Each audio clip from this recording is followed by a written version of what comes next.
David, let's start with the inflation data. Is 3 the new 2? And is it going to stop this Federal Reserve from cutting interest rates? I think the Fed's going to keep on cutting rates.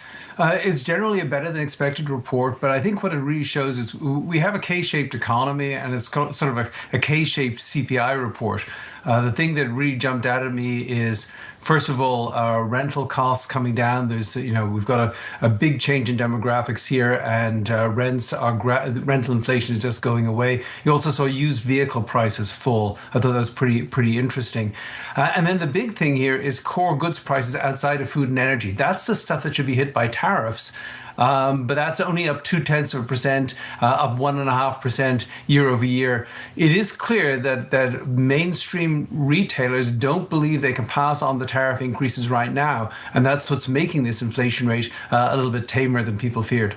David, doesn't this just justify what the market's already sussed out, which is that inflation fears were overblown earlier this year? The Fed can keep cutting, potentially below 3% by the end of next year, and that it's not going to cause a huge inflation problem?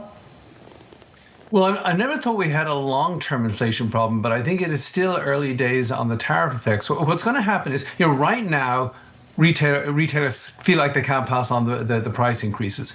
But early next year, you're going to have this refund bonanza. The average income tax refund per household, we believe, is going to be over $4,000.